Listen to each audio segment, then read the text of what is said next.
in the context of Ghana is the kind of transport that everybody can access, both the children going to school, people going to work, and also incorporates operators who are in the informal sector. And so whatever transport is being organized, these elements should be taken into consideration. Sustainable transport should take into consideration how easily the commuters can afford and how accessible it is to the commuters. And its reach should be such that it gets to the places where the people want to go. So whether it's the marketplaces or whether it is schools or to shopping places.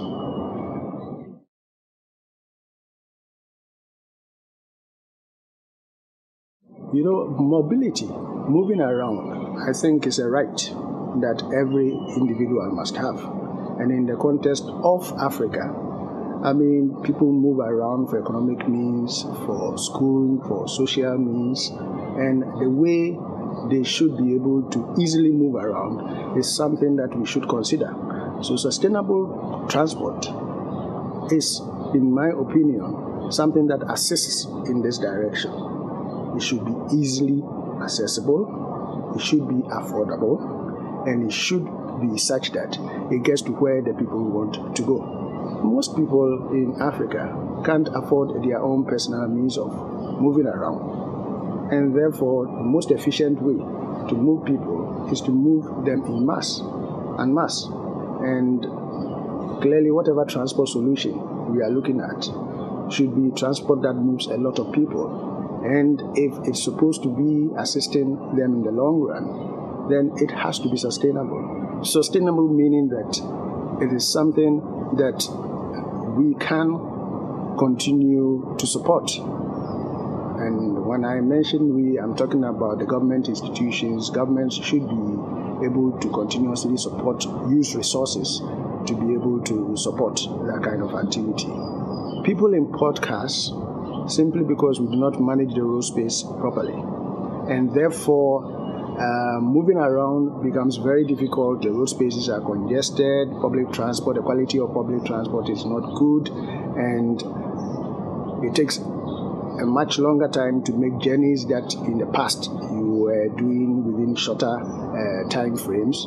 And therefore, for you to have sustainable public transport, the issue of bringing cars, overage cars, etc., should be discouraged. The quality of public transport, and again, when I'm talking about quality of public transport, I'm even talking about the journey times, because there isn't proper attention provided public transport, and therefore it moves in the congested road space, just like any other vehicles. So when people are a little bit well off, they want to take control of their mobility, and the alternative that is available to them is to buy second-hand cheap cars to be able to do journeys that otherwise they may be forced to do under the conditions that I've just described.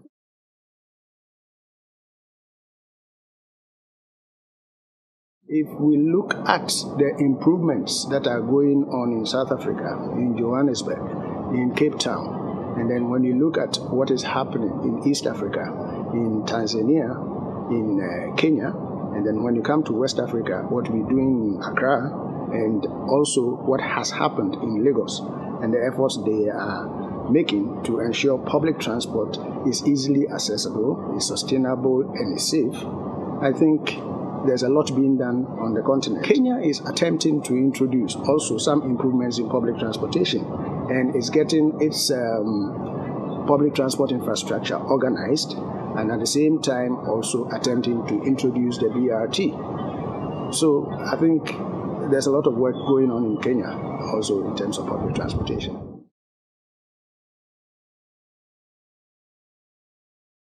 What is not sustainable in transport in Africa, in African cities, are the increasing use of private vehicles and the policies of governments that tend to support such actions. I think that there has to be a rethink of those policies, and governments should pay attention to public transportation.